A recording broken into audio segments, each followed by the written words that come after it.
اسلام کے چشمہ دیوبند نے کیا خوب ہی دین کا کام کیا۔ الحمدللہ رب العالمین عدد خلقہ ورضا نفسہ وزینت عرشہ ومداد کلماتہ۔ اللہم لا احصی ثناء علیک انت کما اثنیت علی نفسک۔ اللہم صلی علی محمد وعلی آل محمد وبارک وسلم۔ اما بعد فقد قال اللہ تبارک وتعالی فی القرآن المجید والفرقان الحمید۔ اعوذ باللہ من الشیطان الرجیم، بسم اللہ الرحمن الرحیم۔ یا ایھا الذین آمنوا کتب علیکم الصیام کما کتب علی الذین من قبلکم لعلکم تتقون۔ صدق اللہ مولانا العظیم۔ محترم ناظرین کرام، اب ہمارے سامنے رمضان المبارک ایک ایسا مبارک مہینہ آنے والا ہے جس کی فضیلت اور جس کے اہمیت قرآن اور حدیث کے روح سے معلوم ہوتی ہے۔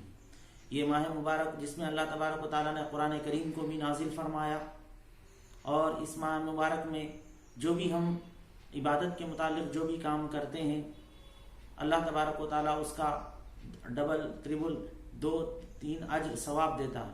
جیسے ایک نماز اگر ہم پڑھے تو 70 نمازوں کا ثواب دیا جاتا ہے، ایک نفل پڑھے تو فرض کا درجہ دیا جاتا ہے، اور اسی طرح اس ماہ مبارک میں صدقہ خیرات کرتے ہیں تو اس کو بھی دگنا تگنا ثواب دیا جاتا ہے۔ اور اس ماہ مبارک کی خصوصیت یہ بھی ہے کہ قیام اللیل یعنی تراویح کے 20 رکعات بھی اس ماہ مبارک میں ہیں۔ محترم ناظرین کرام، موجودہ دور میں اس وقت جو صورتحال ہے، اس سال لاک ڈاؤن جو پورے عالم کے اندر پورے امت مسلمہ آج پریشان حال ہے، حکومتیں اپنی جگہ پہ پریشان ہیں، بڑے بڑے اطباء اس بیماری کے علاج کے لیے جو دوا کھوج رہے ہیں اور اس میں مصروف ہیں، اور ہر دنیا کے مختلف ملکوں میں، اکثر ملکوں میں لاک ڈاؤن کی وجہ سے لوگ گھروں میں قید ہو چکے ہیں۔ لوگوں میں ایک مایوسی چھائی ہوئی ہے کہ یہ ماہ مبارک ہم کیسے گزاریں، ہمیں آزادی نہیں ہے، مسجد میں جمع نہیں ہو سکتے، تراویح کے لیے حافظ صاحب کے پیچھے نماز نہیں پڑھ سکتے۔ حکومت کی طرف سے بار بار یہ اعلان کیا جا رہا ہے، اور اس کے علاوہ دیگر جو عبادات ہے وہ عبادات میں بھی بہت پریشانی دقتیں ہوگی۔ آزادی سب سے پہلے ختم ہو رہی ہے، لوگ گھروں میں قید ہو چکے ہیں، نماز کیسے پڑھیں، روزہ کیسے رکھیں، تراویح کیسے پڑھیں، اور بھی وسائل۔ لیکن ہمارے اکابرین جو بڑے ہیں اس وقت کے، چاہے وہ مسلم پرسن اللہ کے ہو یا جمعیت العلماء ہند ہو یا دیگر تنظیموں کی طرف سے، ہمیں بار بار اس بات کی اس طرف توجہ دلائی جا رہی ہے کہ مایوس ہونے کی کوئی بات نہیں ہے۔ جس طرح ہم فرض نمازیں گھروں میں پڑھتے ہیں، اسی طرح رمضان میں بھی وہی نمازوں کو وہی ترتیب بنا کر رکھیں، اور تراویح بھی اسی طرح پڑھتے رہیں۔ لاک ڈاؤن کی وجہ سے لوگ گھروں میں قید ہیں، لیکن ایک بہت بڑی نعمت بھی ہے یہ کہ عبادت کے لیے جو موقع اللہ نے ہمیں دیا ہے، اس میں زیادہ سے زیادہ وقت عبادتوں میں گزاریں، تہجد اور ذکر، قرآن کی تلاوت، نماز، روزہ، ان میں اپنے آپ کو مشغول رکھیں، اور توبہ استغفار کریں، اور دعا کریں کہ اللہ تبارک و تعالیٰ اس بیماری سے امت مسلمہ کو نجات دلا دے۔ یہ ایک ایسی مہلک بیماری ہے، ایک وائرس کی طرح پورے عالم کے اندر پھیلتے جا رہی ہے، اور اس کی دوا اب تک کوئی ظاہر نہیں ہوئی ہے، لیکن اس کی وجہ سے کتنے غریب لوگ، مزدور لوگ، کاروبار، تجارت اور نوکریاں، لوگ کاروبار نہ ہونے کی وجہ سے، مزدوروں کو کام نہ ملنے کی وجہ سے، فصلیں نہ کٹنے کی وجہ سے غربت تیزی سے پھیلتے جا رہی ہے۔ اللہ تبارک و تعالیٰ سے دعا کریں اس ماہ مبارک کے اندر کہ اس بیماری سے ہمیں نجات دلائے۔ اس ماہ مبارک آنے سے پہلے جو ہمارے چہروں پر مایوسی نظر آ رہی ہے، وہ مایوس ہونے کی کوئی بات نہیں ہے۔ اللہ تعالیٰ ہر چیز کے اندر کوئی نہ کوئی چیز خیر رکھا ہے۔ ہم رمضان مبارک کے مہینہ جو آ رہا ہے، بہت سے لوگ اس تشویش میں، اس پریشانی میں الجھے ہوئے ہیں کہ قرآن کریم کا کیسے سنیں، بغیر ہم تو حافظ قرآن نہیں ہیں، کیسے ہم تراویح میں قرآن کیسے سنیں، حافظ کا تو نظم نہیں ہو سکتا۔ تو ہمارے اکابرین کا حکم یہ ہے کہ جس جگہ پر حافظ میسر نہ ہو، مثلا جس گھر میں حافظ ہے تو ان سے تو پوری قرآن کریم سن لیں، اگر حافظ نہیں ہے تو گھر میں جس کو زیادہ صورتیں یاد ہیں یا قرآن کے زیادہ پارے یاد ہیں تو ان کو بڑھائیں، ان سے تراویح مکمل کریں۔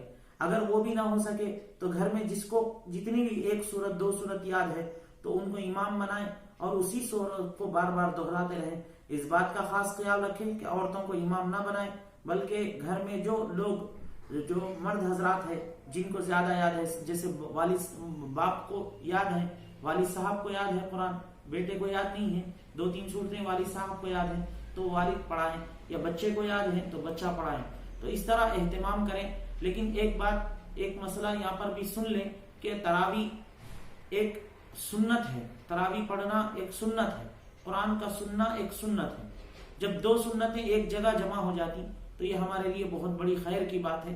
لیکن جب 2 سنتیں ایک جگہ نہیں ہو رہی، جیسے تراویح تو پڑھ سکتے ہیں لیکن قرآن کریم مکمل نہیں سن سکتے اس کے اندر، تو اس کے لیے جیسے ایک سنت ادا ہو رہی ہے تو الحمدللہ حافظ میسر نہ ہو پھر بھی کوشش کرے نہ ہو تو ویسے ہی گھر میں ہی جماعت بنا کر تراویح مکمل کریں 20 رکعت. اور یہ نہ سمجھیں، یہ ذہن میں نہ بٹھائیں کہ قرآن نہ پڑھا جا رہا ہے اور قرآن سنانے والے نہیں ہیں تو تراویح معاف ہو گئی. تراویح بالکل معاف نہیں ہے. تراویح کا اہتمام کریں اور گھر میں زیادہ لوگوں کو نہ جمائیں، بس گھر کے حد تک گھر کے متعلقہ لوگ ہی جمع ہوں، اڑوس پڑوس کے لوگوں کو جمع نہ کریں، کیونکہ اس وقت جمع ہونا ایک بڑا مسئلہ بنتے جا رہا ہے. حکومت کی طرف سے روک تھام ہے، اطباء کی طرف سے بھی روک تھام ہے. اس بات کا خاص خیال رکھیں.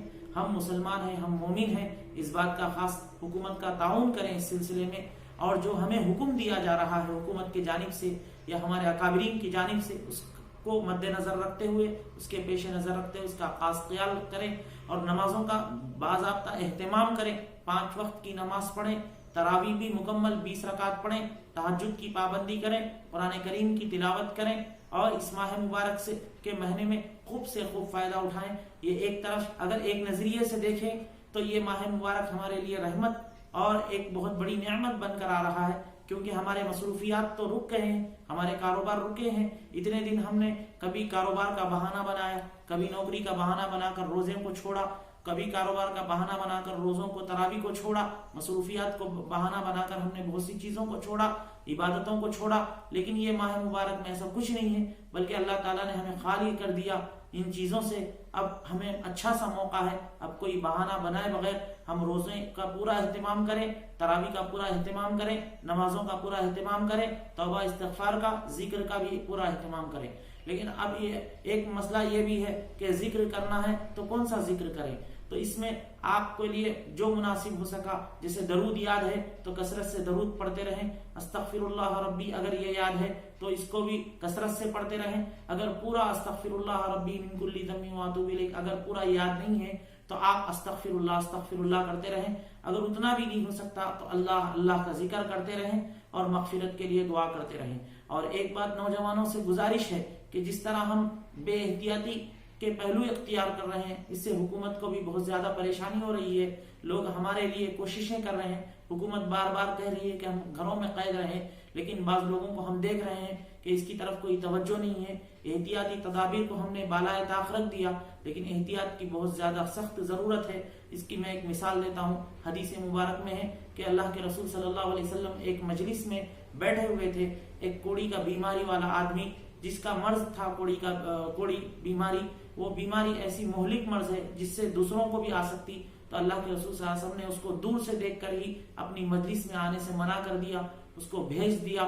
اور وہ چاہ رہا تھا کہ وہ آپ سے بیعت ہو جائیں، آپ نے بیعت بھی نہیں لیا، اسے دور سے ہی اس کو روانہ واپس کر دیا. اور دوسری حدیث میں یہ بھی ہے کہ جہاں تعاون بھی ایک مہلک مرض ہے، اللہ کے رسول صلی اللہ علیہ وسلم کے دور میں بھی یہ کثرت سے پھیلتا تھا، گاؤں تباہ ہو جاتے تھے، علاقے تباہ برباد ہو جاتے تھے. ایسے وقت میں اللہ کے رسول صلی اللہ علیہ وسلم نے فرمایا جس علاقے کے اندر تعاون آیا ہے وہاں پر نہ جائیں، اور جہاں لوگ ہیں وہاں پر اگر تعاون پھیل رہا ہے تو وہ دوسری جگہ نہ جائیں. تو اس حدیث سے ثابت ہوتا ہے کہ جب مہلک ایسے وائرس والے بیماریاں جب پھیلنا شروع ہوتی ہیں تو جو اطباء ہمیں حکم دیتے ہیں اس کا خاص خیال رکھیں. بہت سے لوگ حکومت کے کہنے کے باوجود بھی یہ کہہ کر ٹال دیتے ہیں کہ وہ بیماری بہت دور ہے. جیسے دسمبر میں ہم نے سنا تھا چائنا کے اندر یہ وائرس پھیل رہا ہے، ہم نے یہی سوچا کہ یہ وائرس ہم تک آئے گا، تو اپریل تک پورے ہندوستان پوری دنیا کے اندر پھیل رہا ہے. اگر اسی طرح بے احتیاطی کریں گے، احتیاطی تدابیر کا استعمال نہ کریں گے تو اسی طرح وہ بیماری پھیلتے رہے گی. حکومت کا پورا تعاون کریں اور گھروں سے باہر نہ نکلیں, گھروں میں رہ کر ہی اللہ کی عبادت کریں. ایک بات یہ ہے کہ تراویح سنت موقدہ ہے, اس سنت موقدہ کو گھر میں جماعت کے ساتھ ادا کر سکتے ہیں. دو افراد بھی مل کر جماعت بنا کر مکمل کر سکتے ہیں. اپنے اہل و عیال کو لے کر نماز پڑھیں, باہر نہ نکلیں, مسجد کو جانے کی فکر نہ کریں, اور جہاں مسجد کے لیے احکام جاری ہوئے حکومت کی جانب سے وہی احکام پر وہی پابندی کے ساتھ وہی احکامات چلتے رہیں گے. اللہ تبارک و تعالی ہمیں اس بیماری سے نجات دلا دے, ہمیں کہنے زیادہ سننے سے زیادہ عمل کرنے کی توفیق عطا فرمائے. وآخر دعوانا نانوت بك الشكر صدقا وفاك